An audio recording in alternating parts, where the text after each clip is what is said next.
Oh, Five of Cups energy. It looks like you're hurt right here. Pero parang may gigil, no? Na parang iinis ka rin, no? Pero parang meron dito, alam mo parang nakita ko yung fist mo na parang humihigpit ng ganyan, no? So, hindi naman yung energy na parang gusto mong manuntok. Pero parang meron ka ritong enlightening moment or awakening moment no kung saan parang feeling ko nagising ka about something. Yan. Parang yung feeling na nagising ka from bangungot. So, let us...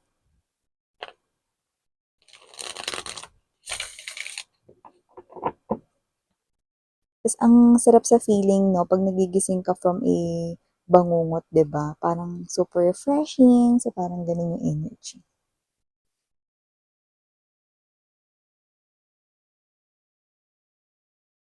Oh. Okay, enough is enough. Parang ito yung nakikita natin dito mga babes, no? It looks like meron ka rito, no, na ginagawa ritong pagdesisyon. Yeah, parang ganong klase ng energy. So, mukhang desididong-desidido ka na dito. Ay, nakikita ko dito mga babes at may kinalaman ito sa yung pagtingin sa love life. Buhay pag-ibig, love life in general, no? So, parang meron dito na parang nakapagdesisyon na ako, miss yan. Yan o. Parang may pagsiseryoso rito, no? Parang meron dito, ewan ko kung ano nangyayari rito sa inyo. Pero parang meron dito, no, na nafe-feel tayong maganda, no? Na parang nagiging confident kayo about this pagtingin, ganon, paniniwala when it comes to love. So, let's see kung ano ba yan, no? So, we have here this Nine of Swords. Oh, I see. And yeah, look at that. See? Queen of Cups energy, Knight of Wands in reverse, and there's this Seven of Coins. Okay, okay. Yeah, okay. Sumasang-ayon ako dito sa inyo. Kasi parang ito yung parang common or natural na alam ng halos lahat. So, mamaya sabihin ko sa inyo ano ba yung pinagsasabi ko rito. Pero tapusin muna natin. Yeah, you're making a decision. Okay? Two of Wands. Bottom of the deck, I love it. I love it, I love it. Iurong natin na para hindi na natin i-adjust yung mesa natin mga babes. No? Okay. So, hi and hello there collective, my name is Yan. Welcome new subscribers sa ating mga tambayers na walang sawa talagang tumatambay. Thank you sa inyong wala talagang sawang patid na support and love para sa akin. And yun nga mga babes na kung hindi nyo pa knows, yan po yung name ko, new subscribers. Welcome dito. At syempre kung hindi nyo rin alam, meron pa po tayong other channel.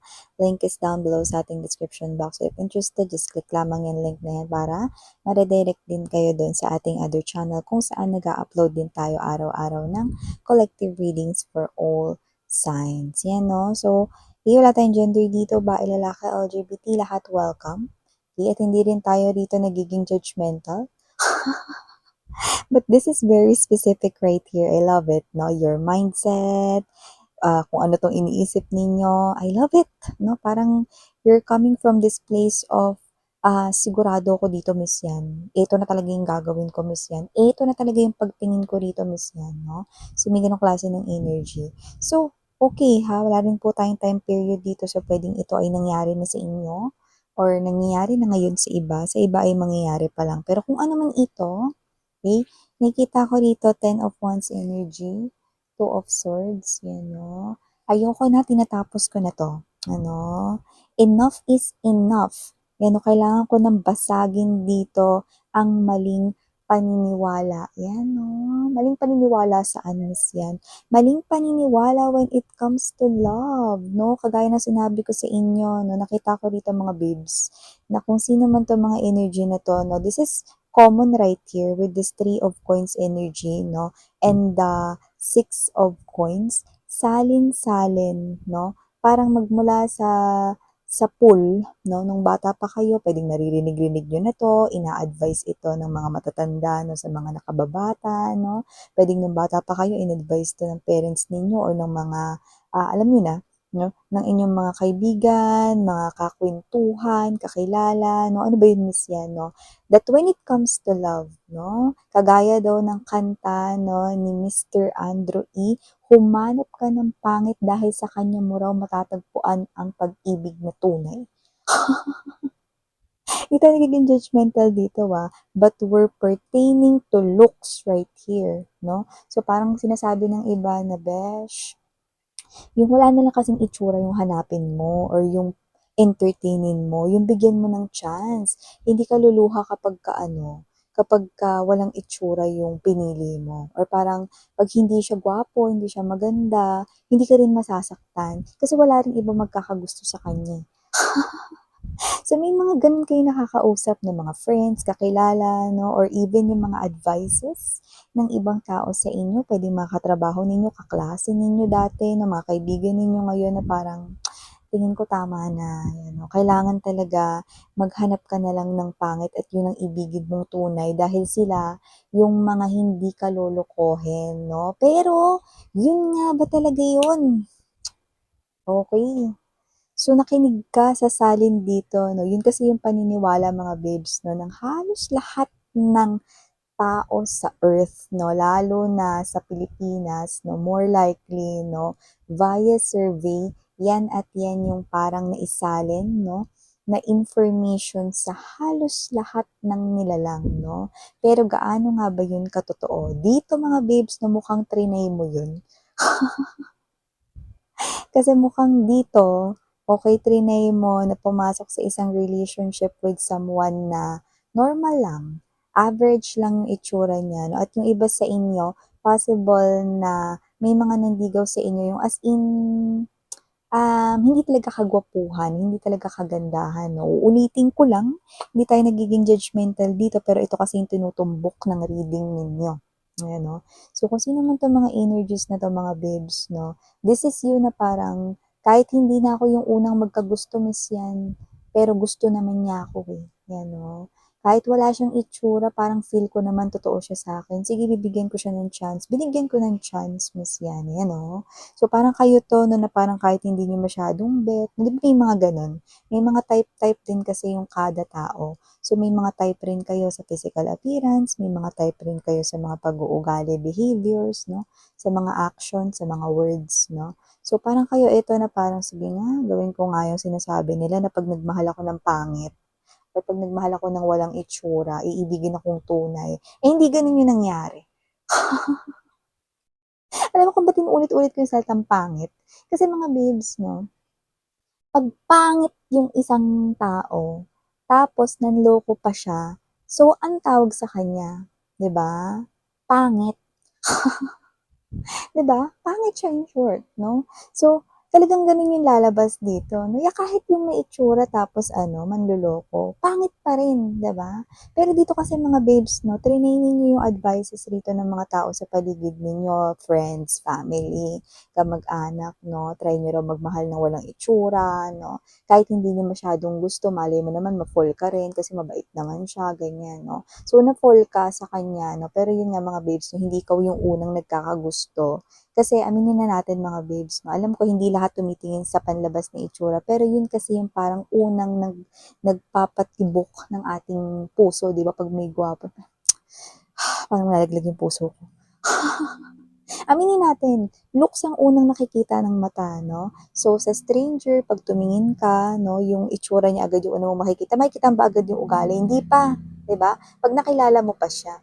Pero lahat 'no, aminin natin, first of all, nagiging attracted dahil sa itsura, 'di ba? Puwede mo ba kausapin yung stranger nakapikit ka mga besh? Hindi, 'di ba?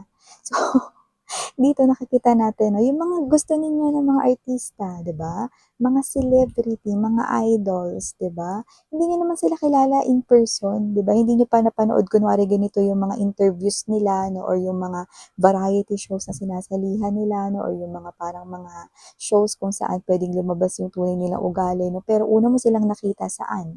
Sa screen 'no, and you like their physical looks, you like their physical appearance 'no, and mas magugustuhan mo lang sila 'pag nakita mo na yung personality, characteristics, behavior nila 'no. So, parang gano'n yung ibig kong sabihin dito. But here, when it comes to love life, it looks like nasaktan kayo dito ng isang walang itsura.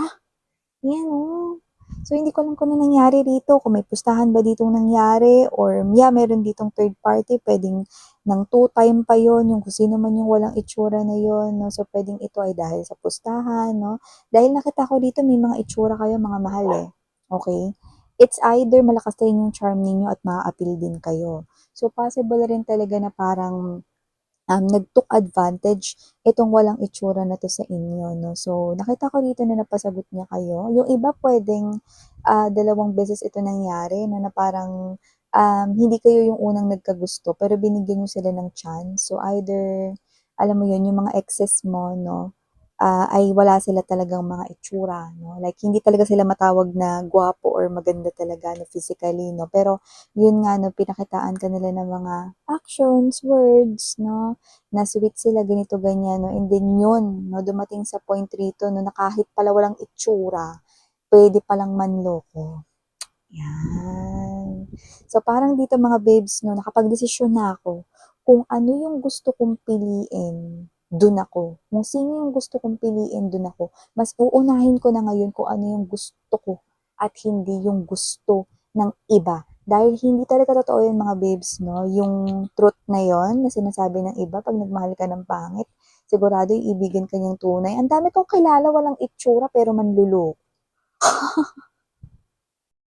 Parang ganito din 'no? So, nakita natin dito mga babes 'no, nakita ko rito yung inyong situation with your friends 'no, na may mga ganyan 'no, na parang, "Girl, piliin mo na lang yung walang itsura kasi hindi ka masasaktan 'no." I'm hearing that advices 'no, dun sa mga, nakikita ko 'no, kapagka nakakasalamuha ako 'no, everytime na parang 'pag kumakain ako sa isang restaurant or sa isang kainan 'no, na overheard ko 'yan 'no, sa other table. Hindi sa sinasadya kong mapakinggan 'no, pero minsan ang lakas ng usapan nila 'no, and then 'yan 'no, may ganito ganyan na advices like this and that 'no. And with my friends na may ganyan na rin talagang nangyari 'no, na umibig sila sa walang itsura tapos niloko din sila, 'di ba? So, hindi 'yun gano'n 'no, hindi porket pangit wala ng angst. Minsan kung sino pa yung walang itsura siya pa yung malakas manloob na manloko. Too confident kasi sa sarili 'no, lalo na kapagka may itsura yung taong nililigawan at parang nakakaramdam sila rito ng mataas na kumpiyansa na feeling nila ang pogi nila or feeling nila ang ganda nila kasi yung girlfriend or yung boyfriend nila or yung nililigawan nila, who is you, may itsura, may charm, ma-appeal 'no. Pero uulitin ko lang, hindi kayo yung unang nagkagusto sa kanila. In this time, possible na you're quitting this, you're changing your thoughts, you're changing your mindset when it comes to love, na hindi porket walang itsura, totoo na sa love. Yan o. Alam mo kasi itong Knight of Wands in reverse, okay, ito yung parang less attractive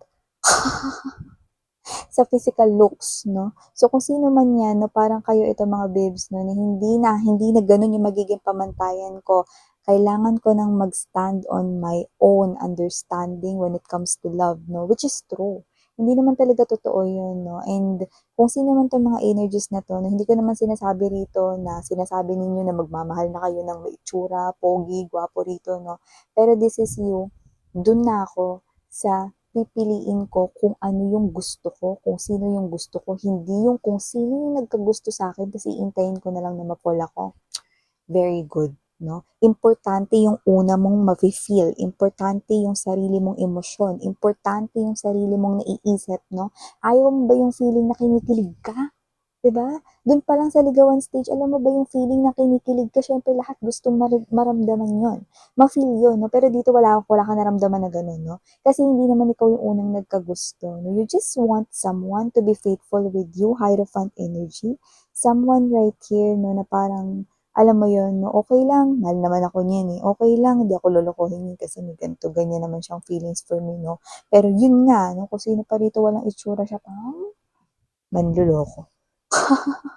So, I'm seeing you right here na nagdedesisyon ka na rito na ang iyong big picture of love ay ibibigay mo na lamang sa taong gusto mo at ikaw mismo ang pumili. So, nakita ko rito no, na isa itong klase ng mabigat na desisyon na napagdesisyonan mo na talaga. So, I'm seeing you doing that and I'm seeing you investing right here at hindi ka na naguguluhan. So, ito na yung tuloy-tuloy dito. So, you are now in search here for someone no, na posibleng ma-attract kayo, yung as in kayo yung makakaramdam ng butterflies in your stomach, kinikilig kayo, na gusto niyo ma-feel yung parang slow motion kapag kasama niyo yung person na ito, no? Gusto niyo yung gusto niyo naman, no? Yung kayo naman yung pipili, 'di ba? Yung hindi yung kayo yung pinili tapos iintayin niyo na lang na pa-fall kayo, no? So, kung ito yung reading for you guys, no, I'm seeing right here someone na darating dito sa inyong life, someone na may itsura, tapos plakado din ang kanya rito 'no, na energy. So, bukod rito sa mararamdaman mo na yang kilig na yan, bukod dito sa mararamdaman mo na yung parang slow motion na yan na hinahanap mo sa isang relationship na 'pag nakatitig ka sa kanya, you feel like you're ice cream, na para kang natutunaw. So, ganong klase ng energy. You will be the first one who will choose this person right here, and this person right here, bonus na may itsura siya, tas plakado pa yung ugali niya. So, see, okay? Because you've stepped into this type of energy that you're making a decision right here for yourself na babaguhin ko na 'to, na tingin ko about love life right here, yan, na babaguhin ko na, babasagin ko na 'to, nasalin ditong truth, it's not real, it's not true, yan 'no. So kung ano mang klase ng energy ito 'no, you're flipping right here the truth and you're making a decision 'no, for yourself when it comes to your love life area. So yeah, mga babes 'no, initials meron ba Miss Yan? Puro ka initials. Walang initials, pero meron tayo ritong number 'no, which is nakikita natin dito na kung ano man ito. Possible na ito ay birth dates ninyo, special dates ng pagkikita ninyo, or baka yung mismong araw 'no, na posibleng may mamuo na ritong connection sa inyo 'no. Yeah, what's the number Miss Yan? I'm seeing number 7 right here. So kung ano man itong energy na 'to mga babes 'no, this is someone right here that will be, okay, padala dito ni universe sa inyo because the Hierophant is a total major arcana 'no, na parang yan yung, nagsasabi na parang humayo ka, ikaw yung para kay collective at pumunta ka na patungo sa kanyang direksyon. So yan mga babes 'no, meron na rito na parang, papunta rito sa inyo 'no, na energy. So this is someone right here that you can definitely see na eto na talaga yun, Miss Yan. Like, eto na talaga siya. Yeah, girl or boy, eto na talaga siya, 'di ba? So LGBTQ of course mga sweethearts, welcome din kayo. So again, I'm your Yana Oni. Thank you so much and sarang heyo, love and light. Annyeong.